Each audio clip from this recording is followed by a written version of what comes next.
hanggang Sabado dito sa DWIZ-FM 89.3 News Radio Dagupan, Liway Manantan at Isusan Yaraw sa Todo Balita.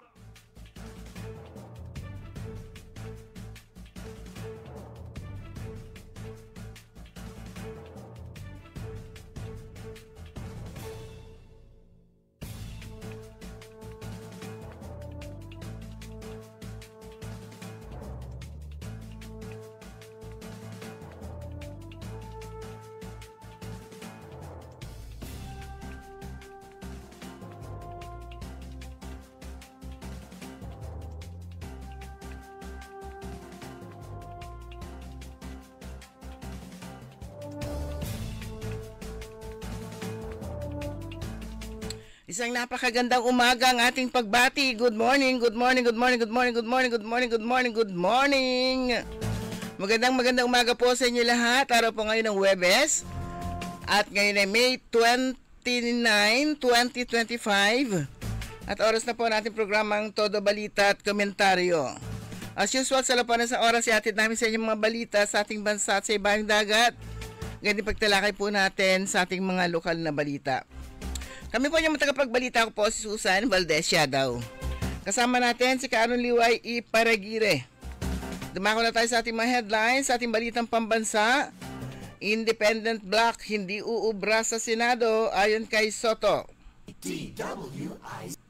Marcos administration malabong makudeta ayon kay Browner.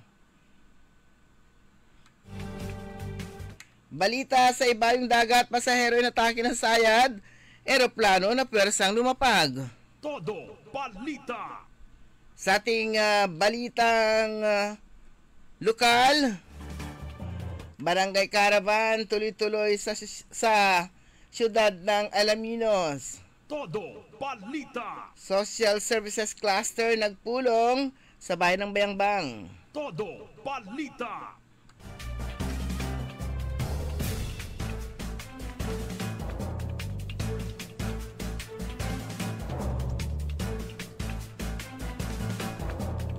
At ngayon, sa detalye ng ating mga balita,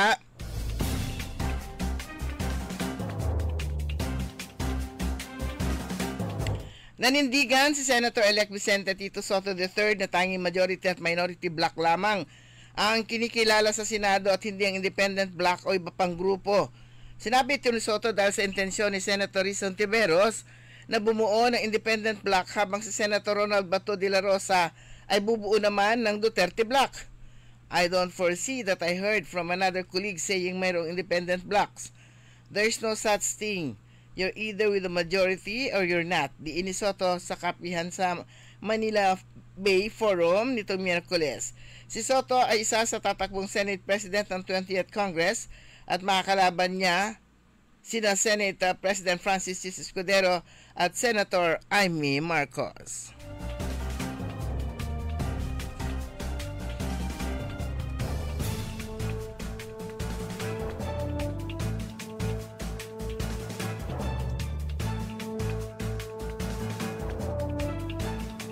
Nanindigan si Armed Forces of the Philippines Chief of Staff General Romeo Browner Jr.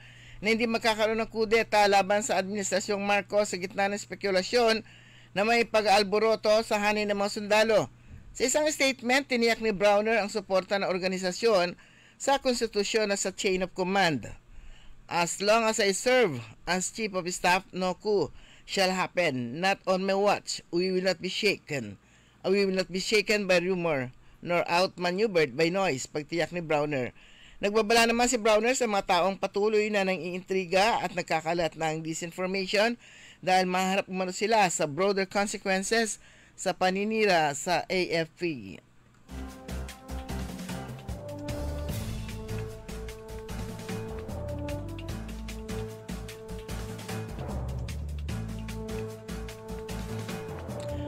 Tuwirang tinanggihan ni Pangulong Ferdinand Bongbong Marcos Jr. ang pagbabalik sa Pilipinas ni dating Pangulong Rodrigo Digong Duterte na kasalukuyang nakakulong sa The Hague, Netherlands dahil sa klasong crimes against humanity sa International Criminal Court.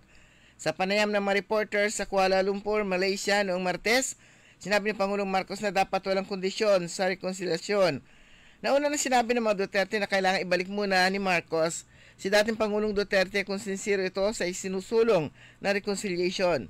No, that's not how reconciliation works. You don't put conditions to reconcile, giit ni Marcos. Sa kabila nito, sinabi ni Marcos na handa pa rin umano siya makipag-usap sa mga Duterte upang ayusin ang nabasag nilang relasyon.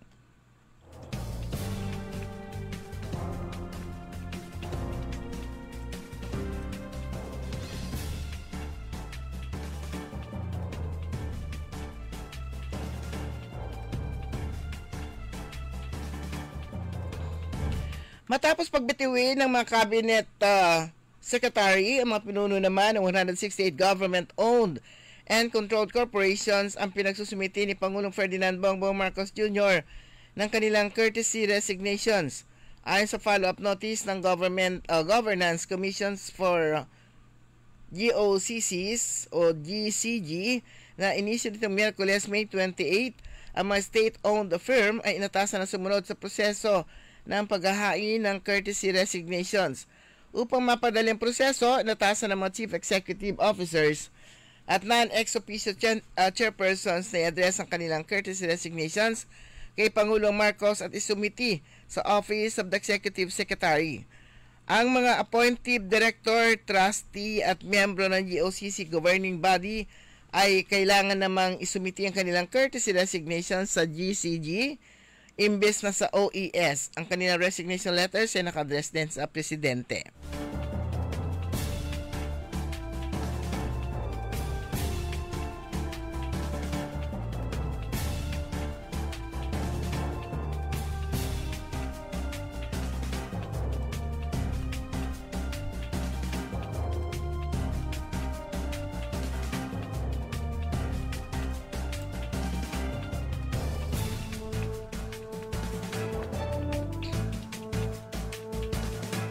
Hihilingin ng Department of Interior and Local Governments sa International Criminal Court kung maaaring makapanumpa sa pwesto si dating Pangulong Rodrigo Duterte bilang alkalde ng Davao City. We recognize the victory of former President Rodrigo Duterte. He was proclaimed by the COMELEC a day after the elections with an overwhelming mandate, so we recognize him as the mayor of Davao City, wika ni DILG Secretary John Vic Rimulya. What I can do is ask for permission from the ICC if our consul can go to him so he can take his oath because he has to take his oath to assume office, dagdag ng kalihim. Gayunman, hindi umano magagampanan ni Duterte ang tungkulin bilang alkalde ng Davao City at mapipilitan silang italaga si Vice Mayor-elect Sebastian Duterte na pansamantalang upong mayor ng lungsod. Si Duterte inaresto at tinulong sa ICC sa The Hague, Netherlands noong Marso at hinihintay pa ang pagdinig sa kasong crimes against humanity kaugnay ng umano extrajudicial killing sa giyera kontra droga ng kanyang administrasyon.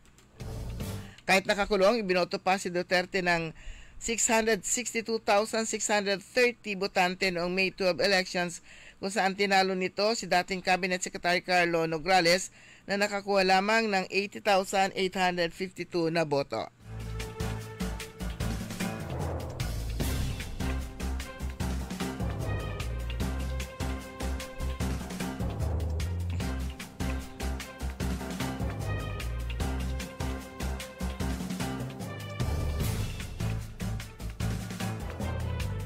Sa ating balita sa ibaling dagat, napilitang mag-emergency landing ang isang pampasaherong eroplano matapos na gumawa ng eksena ang isang pasahero at pinilit na buksan ang pintuan nito habang nasa ere mula sa Tokyo, Japan patungong Texas, USA noong Sabado.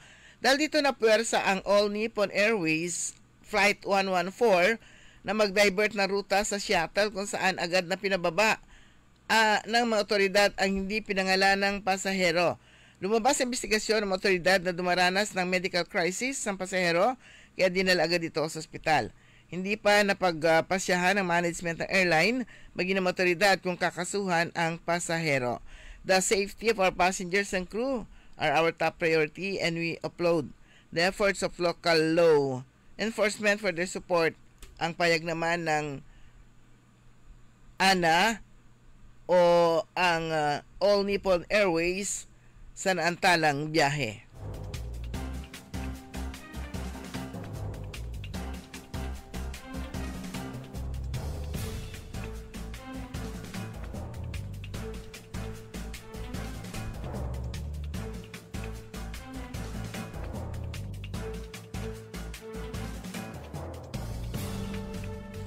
Karagdagang balita sa ibaang dagat, tulad ng inaasahan, hindi pinalagpas ng Russia at agad itong niresbakan ng pagtawag ni US President Donald Trump kay Russian President Vladimir Putin ng baliw dahil sa pag-atake sa Ukraine. Ayon kay Dmitry Peskov, tagapagsalita ni Putin, maaaring stress out o dumaranas si Trump ng emotional overload dahil sa niresolba nito mga problema ng Amerika, kaya agad itong nakapagbitaw ng mabigat na salita laban sa kanilang leader. Aniya, hindi nasisiraan ng bait si Putin dahil ginantihan lang nito ang ginawa ng Ukraine. Magugunitang ikinadismay ni Trump ang tatlong sunod na pag-atake ng Russia sa Ukraine kung saan gumamit sila ng 367 drone at missile na kinasawi na 13 katao.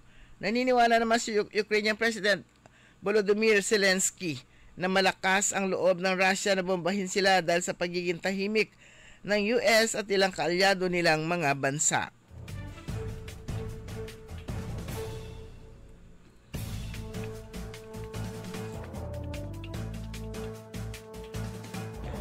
Dumako naman tayo sa ating mga lokal na balita. Sa patuloy na pag-iikot ng programang Alaminos Barangay Caravan sa pangunguna ni Mayor Art Brian Celeste, muling inilapit ang mga programa at serbisyo ng pamahalaan lungsod ng Alaminos sa kanilang mga kababayan. Kahapon, May 28, ang mga mamamayan naman ng Barangay Polo, Barangay San Jose, Barangay Inirangan at Barangay San Antonio ang nabigyan ng serbisyo ng Caravan of Services at matagumpay na naisagawa katuwang ng iba't ibang departamento, government line agencies, civil society organizations at barangay councils. Samantala, sa bayan ng Bayambang, tinawag sa isang pulong ang lahat ng department head na kasali sa Social Services Cluster ng LGU upang i-update at i-finalize ang pangkalahatang social protection and socio-cultural development goal ng LGU Bayambang bilang bahagi ng updated version ng Bayambang Poverty Reduction Action Plan 2018-2028. Ang pulong ay ginanap kahapon May 28 sa Rural Health Unit Conference Room sa pangunguna ng Social Services Sector Head na si Dr. Adrian Estrada.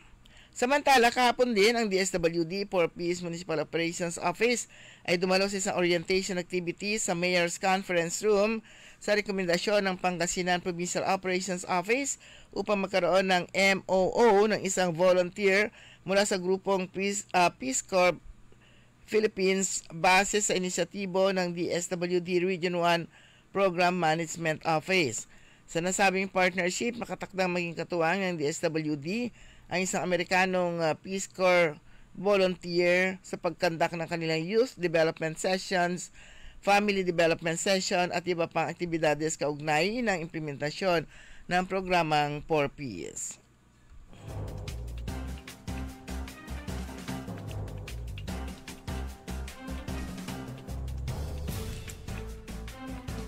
Sa siyudad pa rin ng Alaminos, isinagawa rin kahapon ng pamahalang lungsod sa panguna ni Mayor Art Brian Celeste ang Budget Forum sa pamamagitan ng City Budget Office na pinamumunuan ni City Budget Officer Rowena Ruiz. Tinalakay sa naturang forum ang salient features of the 2026 proposed annual budget, budgetary ceiling, and other budgetary concerns. Dinaluhan ito ng mapinuno ng tanggapan at mga kawani ng pamahalaan lungsod bilang bahagi na mas pinatibay na partisipasyon at transparency sa proseso ng pagbubuo ng budget.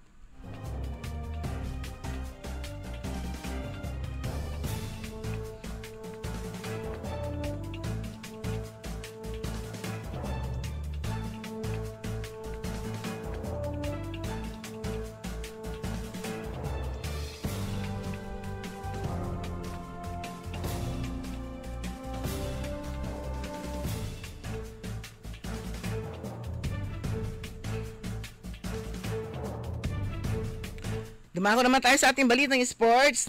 Natikman ni Alexander Alex Yala ang pinaka-aasam nitong unang tagumpay sa pagsabak sa isang Grand Slam. Ito ay matapos magawa ng 20 anyos na si Yala ang maging kauna-unahang Pinay na maglalaro sa women's doubles sa isang Grand Slam sa pagwawagi kasama si Renata Sarazua ng Mexico sa straight sets 7-5, 6-4 laban kina Emily Appleton and Great Britain ng Great Britain at Yvonne Cavalier Reimers ng Spain nitong Martes, May 27 Philippine time sa French Open sa unang round ng Rupp Stadium sa Paris. Sinayala at Sarrazua ay orihinal na nakatakdang harapin ang ibang kalaban para sa kanilang opening round match na mabigat na tandem ni na 2023 Australian Open at 2024 French Open semifinalist na sina Marta Kostyuk ng Ukraine at Elena Gabriela Rus ng Romania. Sumayin niyo kabuuan ng ating newscast sa ating todo balita at komentaryo. Yung pong tagapagbalita ko po si Susan Valdez Yadaw. Kantabay po natin si Jan Christian Lambino. Oras, ganap ng alas 5:25.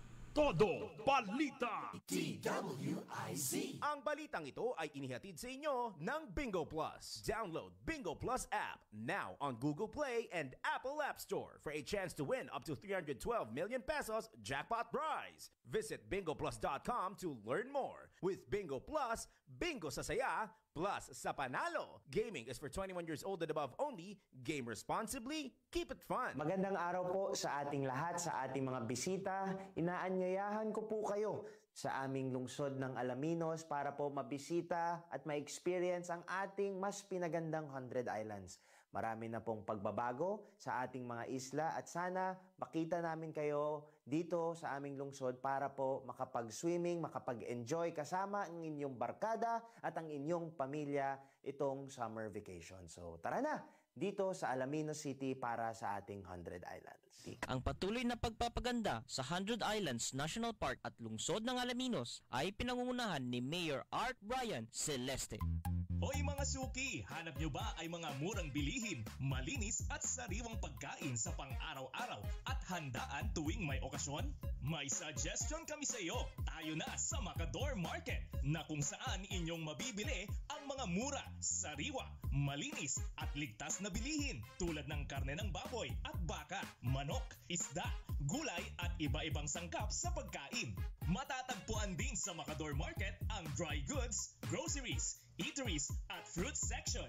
Kaya ano bang hinihintay nyo? Gawing bongga ang handa mo everyday with Macador Market. Macador Market is open from 4 a.m. to 8 p.m. Visit us at Macador Market, Galvan Street at Zamora Street sa downtown, Dagupan City. Sa iyong pangangailangan, kami malalapitan. Handa kayong tulungan at handang paglingkuran. City State Savings Bank, kayo'y paglingkuran. Sa City State Savings Bank, aming pangangalagaan. Ang tiwala lulaan sa inyong pangangailangan. Kami ay malalapitan.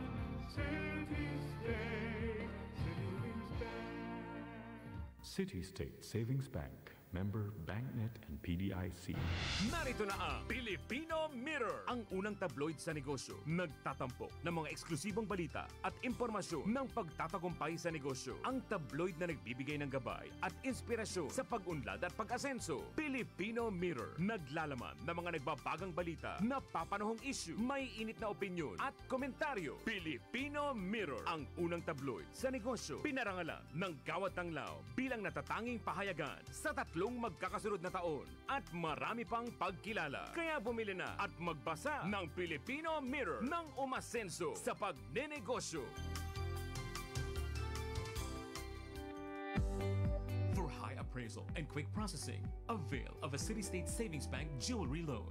It's the handy, perfect solution for your temporary medical, educational, business, and other needs. Get a jewelry loan at only 2% per month and for a term of 6 to 12 months. Just bring one valid ID and proof of income. Your precious jewelry would be insured. And there are no hidden charges involved. You've saved for and invested in jewelry for such a time as this.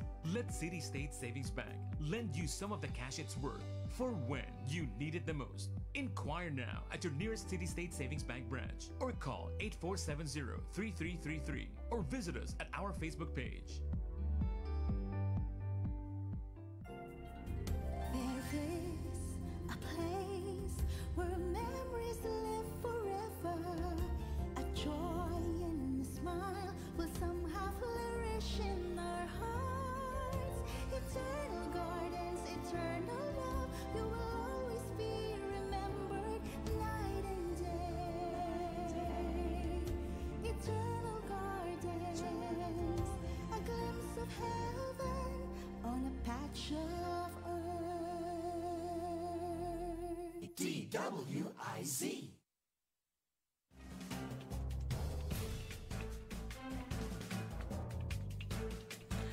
Oras po natin, alas 5:30 at tuloy ang ating programang Todo Balita at Komentaryo, si ikalawang bahagi po nating programa. Siyempre po kami po yung mga kasama, Susan Valdez Yadaw. At Liway Manantani Paragire. Good morning po. Ayan, sabi ko, kailan ang pasukan? Pasukan na pala. June 16, at itong baka next week, umpisa na ng Brigada Eskwela. Ayan, Brigada Eskwela na. Nanguna na nga ang LGU Bayangbang. Ang tema nila ngayon, sama-sama para sa bayang bumabasa. Kapag kapatemang ganyan, nationwide yan, di ba? O kanya-kanya sila ng sure. Usually, yan, iisa yung theme sa buong, sa Department of Education. Ayun. Sama-sama para sa bayang bumabasa. So, layunin ni Mayor Nina na ipadama daw yung kanyang suporta sa a total quality service sa mga paaralan sa Bayangbang bukod sa pamamahagi ng mga materials para masiguro magandang kondisyon ng mga silid-aralan kabilang sa Brigada Eskwela 2025 ang pamamahagi o pagbabahagi ng Edo Kits na naglalaman ng school supplies para sa bawat mag-aaral sa lahat ng pampublikong paaralan. So nagsimula na sila.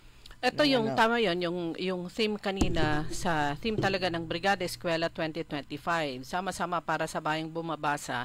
Explanation dito. The theme highlights the nationwide effort and volunteerism towards literacy development, focusing on preparing schools for the upcoming school year. Pero hindi ako sure kung last year nagsimula o a year before na ang kagaya ng Philippine National Police, hindi nakasama ang Brigada Eskwela sa kanilang mga kumbaga hindi sila pwedeng mag-report ng Brigada Eskwela as one of their community service. Oo. Sumasama sila pero hindi na nila nire-report. Ayan, kasi hindi nga nakasama doon sa nila. Kasi mayat-maya para rin sila mga teachers lahat na lang ng activities. Activities andyan sila. Lalo-lalo na kapag bloodletting. Bloodletting. Sila lagi ang kinukuhanan ng dugo. Bloodletting, fun run. Ayan, brigada. Mag-fund yata, hindi na yata sila. Tree planting activities, wala na sa nila yun. Pero tumutulong pa rin po ang parang PNP. Parang pareho din siguro ng kautusan, ganun din sa BGMP. Kasi parang na sila pambansang alalay. Pambansang frontliner, pampadami ng tao. Oo nga, kasi pampadami ng participants. Lahat na lang ng mga activities sila yung sinasama na sumasama naman kasi nila kasi kailangan nilang i-accomplish yun. Kailangan nilang sa kanilang accomplishment report. Pero mabuti naman yung para makapag-focus sila sa makapag-focus sila sa kung ano talaga yung kanilang dapat gawin. Lalong-lalo na, ang pulis nga naman, alam naman natin kulang na kulang sila sa ratio na 1:500. 1:1,500. 1:1,500. Bagay sa BGMP, ganun din. Yung sa ibang lugar, 1:1,200. Sa BGMP din, kukunti rin sila. Lahat ng sangay, actually, kukunti sila. Pati yung, siguro, ganun din siguro sa fire. Yung Bureau of Fire, baka, naman yan isa rin naman yan baka ganun din, baka sinabihan na rin sila na, wag na sumama. Sa, DILG family. Sabi nga naman nila parang yung sa bloodletting, kung lahat nga naman ng padugo, sila yung dinuduguan, bakit di na lang sila yung bloodletting. Sila na yung Oo. mag-organize. Para yung para minsanan at saka para minsanan, hindi yung may pinupull out sila para sa bloodletting, kung saan na kanilang mga dinadaluhan. So tuloy po natin yung ang Bayangbang kasama daw upang masiguro magandang kondisyon ng mga silid-aralan kabilang ang Brigada Eskwela 2025 sa pagbabahagi ng EduKits na naglalaman nga ng school supply sa bawat mag-aaral sa lahat ng pampublikong paaralan sa bayan. Ito'y patuloy na nanatiling nakatuon sa pagsasakatuparan ng Education for All o edukasyon para sa lahat. Ang Administrasyong Kiambao sa Bangan habang tinitiyak ang pangkalatang kaligtasan ng mga estudyante sa kanilang ikalawang tahanan. So, inaasahan makukumpleto ang distribution ng Brigada Eskwela materials at EduKits 1 linggo bago magsimula ang panibagong school year. Sa bawat public elementary school, makakatanggap din ng brand new TV. Hindi na kailangan isipin ang gamit sa eskwela. Yan. All thanks to Mayora Nina. Kunto ay. O, syempre, imagine mo, kasi ilang barangay ay ilang eskwelahan lahat yan. 88 barangay, 88 ba sila? Ano sila, 70, 76, 77. 70 plus sila. Pinakamalaki dito sa Central Pangasinan, sa bilang ng barangay, San Carlos City, and then Malasiki yata, o Bayambang. Yung 70 plus yung dalawang yan. Pero, yun, naalala lang po natin mula nung first term ni Dr. Cesar Kiambao, hanggang sa termino ni Mayor Nina Kiambao, grabe, todo-todo yung tulong, assistance, at lahat na ng ginagawa para sa kanilang mga kababayan. Naalala ko lang kasi bakit ganun yung in Balusio nung eleksyon, di ba?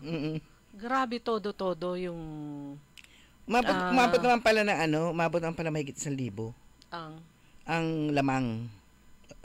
1,000 or 2,000 ang lamang ni niya kay sa kalaban niya. Oo. Kaya nga, grabe mo sa Balusio. Pero kasi nung una kasi ang nakita natin 200 lang eh. Nalungkot ako dun eh. Kasi yan ay yung typical na sa panahon for the past, ilan ba yan? Several elections, napunta sa election eh. Na i-connect ko lang, na gaano man yung accomplishment nung mga umupo, pagdating sa the night before ng halalan, iba yung inaantay nila. At yun ang nagdi-dictate in some areas ng magiging resulta ng halalan. Pero, ganun pa man, ayan na naman po, mag-uumpisa na yung pasukan, pero ayan, bagsak na naman ang todong pagmamahal ng local government unit plus syempre ng mag-asawang Cesar Kiambao at Nina Kiambao. Pero dito sa barangay, dito sa Dagupan, napunta bigla kasi diyan sa Balus na election. Dito sa Dagupan, successful yung isinusulong ng Team Life na burahin ng alisin na ang pakurong na sistema ng eleksyon. Kahit pa paano, ang laki nang nabawas. Unlike dati, pag punta mo sa labas, masaya sa inyo maingay doon sa inyo, malakihan doon. Pero ngayon, ang narinig mo, tahimik doon sa inyo parang ganun. Parang isang lang yata ang namigay, parang ganun. Yun nga, alam naman po natin dito sa Dagupan, ayan, di na natin kailangang i-obvious pa kung ano po nangyari dito sa Dagupan, na talagang hindi na po namigay. Namigay din, pero hindi po yun pamasahe. Barya lang. Barya. As compared naman doon sa libo-libo na ipinamigay po ng kabila. Kaya may tuturing din na kahit natalo sila, masaya ka sila kasi sabi niya, natalo ko. Ganito lang ginastos ko. Tuwang-tuwa daw si tuwang-tuwa daw si Manang Celia kasi nga, ang liit nga ang nagastos. Merong nagastos. Pero hindi siya nakakaaray. Kaya nga tuwang-tuwa pa sila na nagkaroon ng eleksyon na ganun lang yung gastos. Pwede naman daw pala. Ayan. At nakita naman po natin yung resulta. Although talo sila, pero hindi ganun kataw-taw. Alam naman po, doon nga nakita nila. Kaya nga, ang saya-saya nga nila dahil nga sa naramdaman nila, ang dami palang nagmamahal sa kanila. At kung makikita po natin yung mga Team Life dito, yung mga supporters, ang maririnig mo sa kanila. Ako, binoto ko kahit na wala Ganun. Kahit na walang binigay. Kahit nanggapoy pakurong.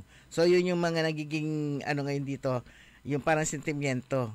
Unlike yun, ang gapumot, agmot ang itur. Di ba? Kabaligtaran nun eh. Ang gapumot, agmot ang itur. Ay, ang gapula. Ngayon, ang imbotok, ang ganog ko, ang itur. Ayan, talagang imbotok era. So doon mo mararamdaman yung yung pagmamahal ng tao. Hindi yung porke natalo ka pero makita mo naman yung dami na nagmamahal sa iyo. Ang laking nun. Ang laking consolation 'yon para sa kanila. Speaking about itong result pa rin ng election, ang oath taking ng mga elected officials for the next na itong term nila, yung iba ay naantay pa nila yung June 30. Ay, meron na pero meron ng nag-oath taking. Saan na ba yun? Para sa Pangasinan din yun eh.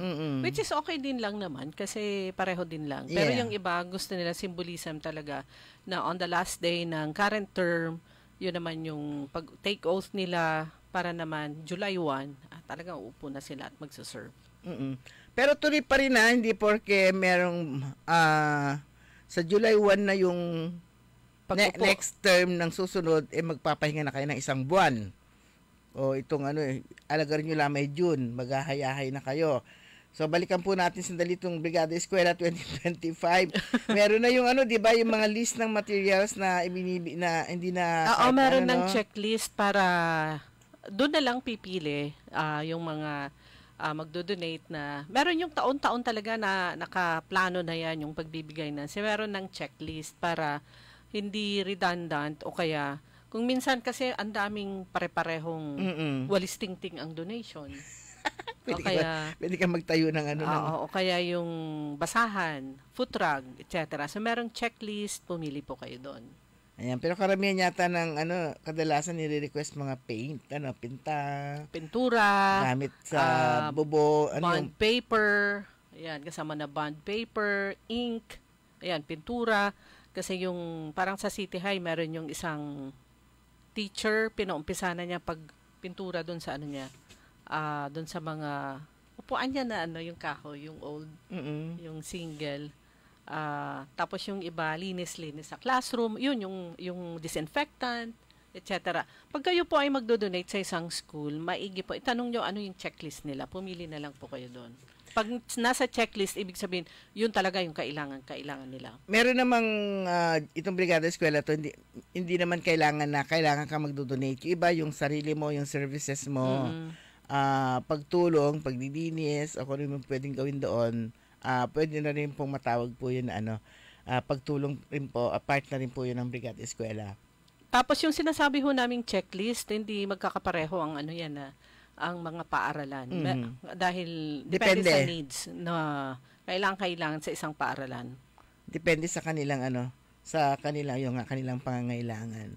Pero yan, yung sigurado yung mga iba't ibang mga organisasyon nagsisimula na mag-ipon kung ano yung kanilang maibabahagi o maisi-share sa mga dito sa Brigada Eskwela. Pero ibang mga teachers yata sila para nagka-campaign, humihingi sila ng pero yung sumusulat sila. Oo, pero yung nasa yung like for example sa City High, yung last year nakaraan, based na rin, may checklist, i-attach nila yon. Tapos, eto na naman, paalala, sana naman ay yung honest to goodness at buong pusong paglilinis ang inyo pong ibahagi at saka hindi kumpul-kumpul dahil required ang 4Ps. Like for example, yung anak nila dito nag-aaral sa school na yun. Kung sino yung mga members ng 4Ps na doon nag-aaral sila naman yung iniimbita. Sino nagre-require? Kasama yun sa report din nila. Ng 4Ps? Oo. Ay, nagre-report din sila? Magre-report sila at saka kailangan nila. Ano yun, written? May written report din sila? Hindi ko lang alam. Tapos kailangan yung signature ng principal, like for example, pumapasok ba yung mga anak?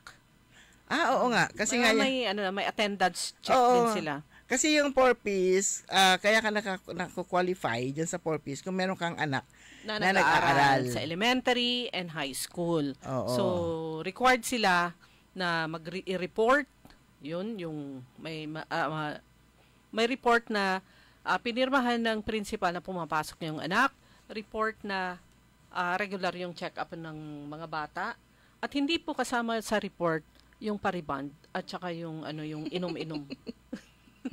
Tsaka yung sugal.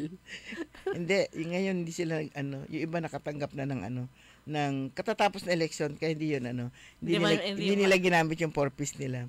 So yun lang naman siguro yung pakiusap na kasi makikita mo sabay-sabay sila na pupunta sa school. Sana yung hiwa-hiwalay naman po kayo at saka hindi limited yung oras. Hindi nyo binibilang yung oras ng paglilinis. Tupad yung tupad. Yung kumpul-kumpul. Hindi kahit yung 4-piece. Ay, ganun din sila. Oo, sa mga schools. Sama-sama together. So yan, required din ang mga 4-piece. Kasi kapag hindi raw sila dadalo, tatanggalin. Oo. Kaya malaking tulong din naman actually sa mga members ng 4-piece yun, lalo na yung talagang ginagawa rin nila yung dapat nilang gawin. And then, tsaka kasabay anak nila yung mag-aaral. Kaya nga, hindi kasi meron yung mga magulang walang pake. Basta matanggap lang yung pero hindi takot din yan, mga 4-piece na yan. Kasi alam naman nila na kapag hindi sila nagpunta, matatanggal sila. Meron nga kilala, siya kasambahay. So kapag ka-meeting, kailangan talaga nilang umattend kasi meron nga silang meron silang tawag to? Attendance. Okay, ang bilis po na oras natin mga kaibigan, alas 5:45. Babalik po tayo pagkatapos po lamang na ilang paalala.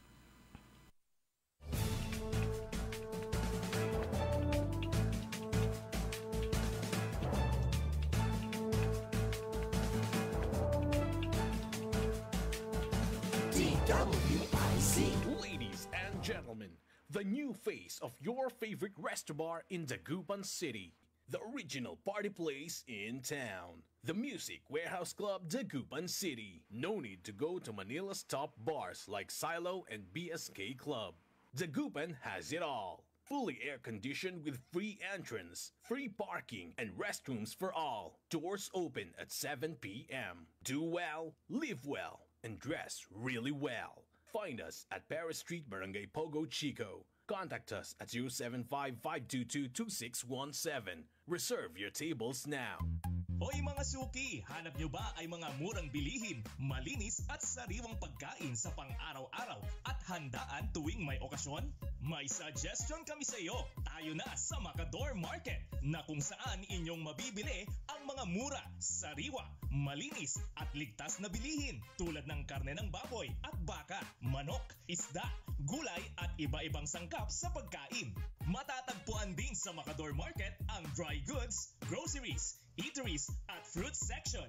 Kaya ano bang hinihintay nyo? Gawing bongga ang handa mo everyday with Macador Market.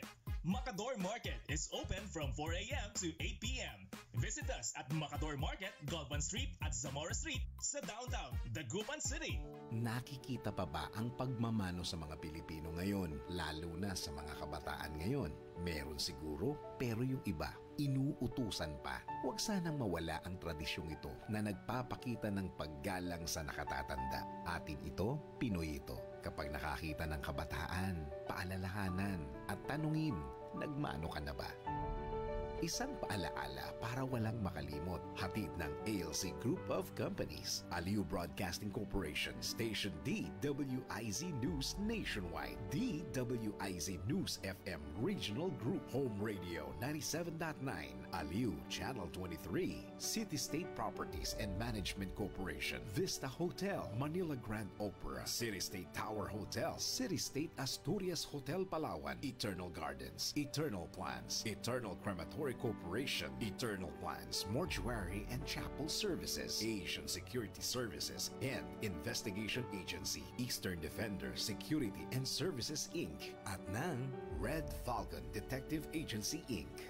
Narito na ang Filipino Mirror, ang unang tabloid sa negosyo. Nagtatampok ng mga eksklusibong balita at impormasyon ng pagtatagumpay sa negosyo. Ang tabloid na nagbibigay ng gabay at inspirasyon sa pag-unlad at pag-asenso. Filipino Mirror, naglalaman ng mga nagbabagang balita, napapanahong issue, may init na opinyon at komentaryo. Filipino Mirror, ang unang tabloid sa negosyo. Pinarangalan ng Gawad Tanglao bilang natatanging pahayagan sa 3 magkakasunod na taon at marami pang pagkilala. Kaya bumili na at magbasa ng Filipino Mirror ng umasenso sa pagnenegosyo. For high appraisal appraisal and quick processing. Avail of a City State Savings Bank jewelry loan. It's the handy, perfect solution for your temporary medical, educational, business, and other needs. Get a jewelry loan at only 2% per month and for a term of 6 to 12 months. Just bring one valid ID and proof of income. Your precious jewelry would be insured, and there are no hidden charges involved. You've saved for and invested in jewelry for such a time as this.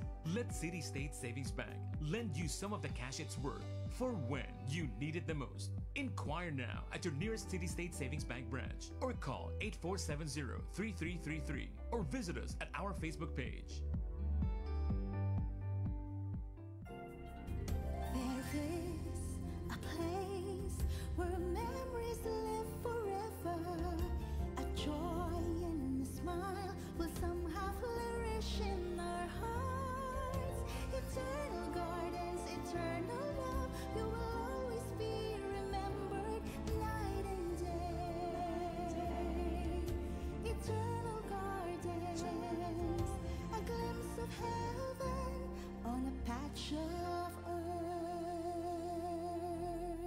DWIZ Liway Manantan at Isusan Yadaw sa Todo Balita.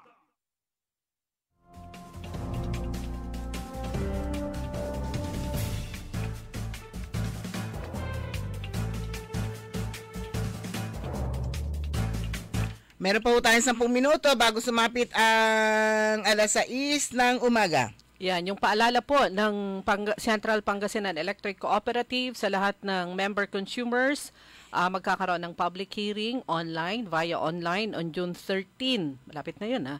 At saka June 20, parehong alas 2 ng hapon. Sabi po ni Engineer Rodrigo Corpus, pinapaalam ng pamunuan ng Senpelco sa lahat ng kanyang nasasakupan. Ang Energy Regulatory Commission ay mangangasiwa ng public hearing. Yun nga yung dalawang petsa na sinabi po natin, June 13 at June 20. ERC case number 2025-067RC, Therma Luzon Incorporated and Senpelco.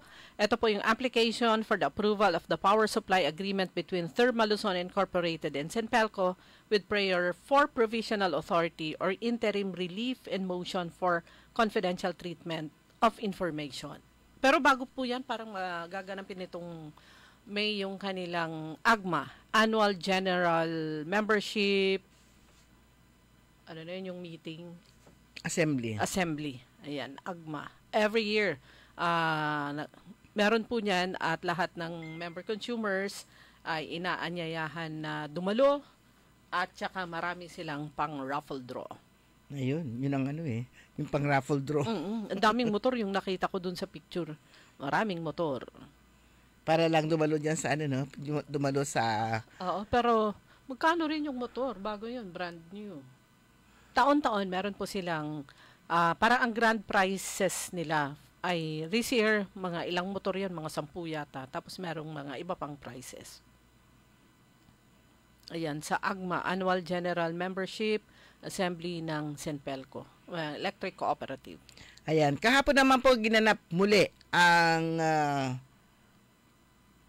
caravan, barangay caravan, sa siyudad ng Alaminos. So, tuloy-tuloy po yun kasi pagdating kapon doon, abala sila. Naalala ko nga, di ba kasi nga, yung iba kasi kapag ganitong patapos na yung kanilang term, pero sa bagay, si Mayor naman pala is tuloy-tuloy.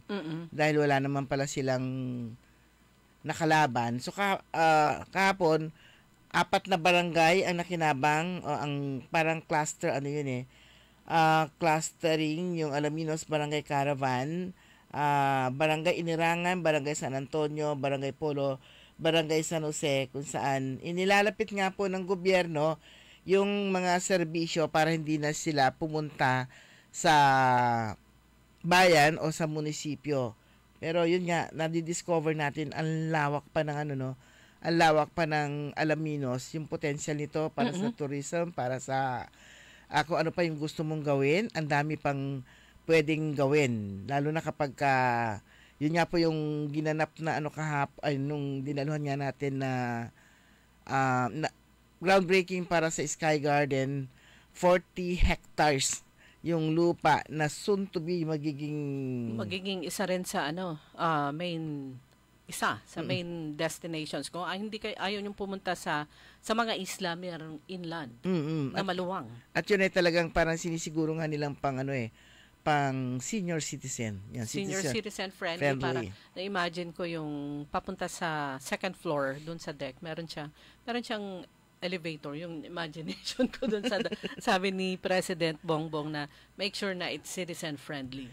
At saka yung garden siya talaga, bukod doon sa garden na siya, malapit pa siya sa mangrove area. Oo. So talagang yung nature talaga yung parang ang sarap umistambay, parang ang sarap mag-stay doon. Pero balikan natin Alaminos Barangay Caravan, yung mga services offered, ando ng City Health Office, City Agriculture Office. Alam naman po natin pag nandun yung kanilang yung mga alagang aso't pusa, nagkakaroon ng libreng na tawag na doon, yung anti-rabies. Anti-rabies. Yan. At saka City Social Welfare and Development Office, merong mga ayuda na ipinamigay para sa mga senior citizens. City Civil Registry, nandun din yung mga gusto mag-renew ng kung ano kanila mga nire-renew, mga birth certificate, death certificate, kung ano pa man, doon na, para hindi na nga pumunta doon. Kuha sila ng kopya. Oo, City Environment and Natural Resources Office, City Legal Office, yung may mga problema, kung ano may problema nila sa legal, City Disaster Risk Reduction and Management Office, City Vet, City Agri, kanina sinabi ko, at Management Information System, Public Employment Service Office. Siyempre, merong mga trabahong ino-offer din doon. Yan. Ang daming dumalo dito sa nabanggit na Barangay Caravan. Alam niyo yung may napuntahan ako noon na ganyan, Barangay Caravan sa San Carlos before, kasama ang City Vet. Alam niyo anong ginagawa ng veterinary office? Kasi yung mga alagang hayop, lalo na yung mga baka, kalagbaw, kailangan pong iparehistro po yun. Nakita yung registration, merong picture doon ng mga yung drawing ng mga paa ng mga baka. So may description. Tapos yung iba na marami yung alaga nila, yung may tatak. May tatak. So identification din yon kung kanino yon. Torture yun, no? Oo, imagine iinit yung bakal. Andun yung logo nung sino may-ari. Yun yung pinaka-tattoo nila. Tattoo. Yun yung marking. Kaya yung ibang, nung napakalakas pa ng problema sa cattle rustling, yan tinitignan yung mga markings o madali nilang i-trace kung kanino yon.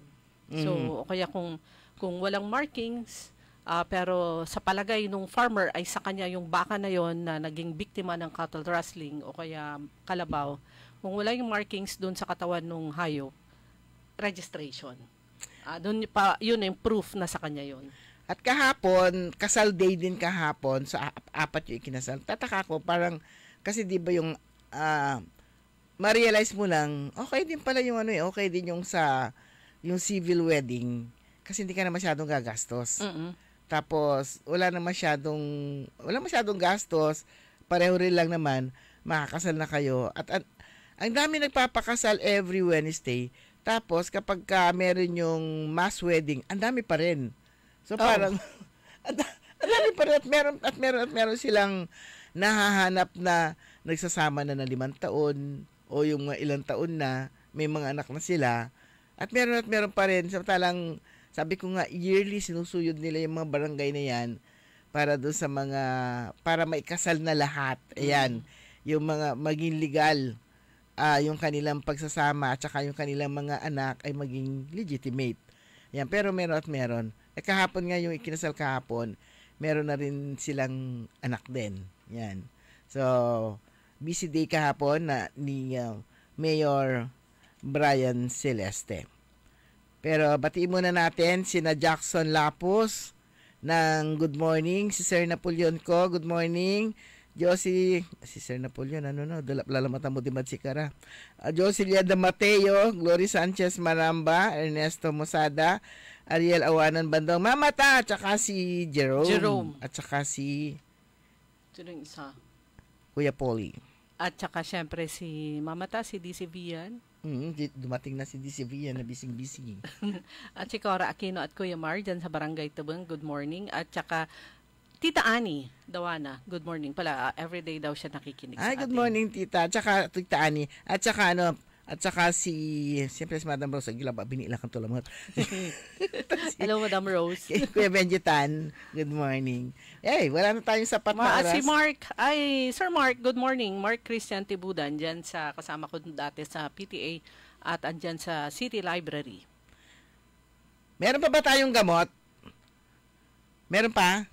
Konti na lang. Anong gamot? Yung ating butika sa radyo na programa po ng Inner Wheel Club of Downtown Dagupan at saka ng DWIZ 89.3, syempre sponsored ni Councilor Dada Reynat. Kasi tinanong, sabi niya mag-download na naman daw siya ng gamot. Ayan. Good morning kay Sir Roberto Nimer, Ronnie Sebastian, Ariel Bandong, Ernesto Mosada, Sir Roberto Nimer. Good morning din kay sa wife nila, si Ma'am Araceli. Ayan, wala na po tayong sapat na oras. Ang tabayanan po ninyo, susunod agad, early in the morning. Makakasama po ninyo si Karen Oli Navarro, programang Todo Balita at Komentaryo. Kami po nyo nakasama sa technical side, si Jan Christian Lambino. Ako po si Liway Manantan Iparagire. At Susan Valdez daw, magandang umaga po sa inyo lahat. Sumain nyo ang Todo Balita, Lunes hanggang Sabado, dito sa DWIZ FM 89.3 News Radio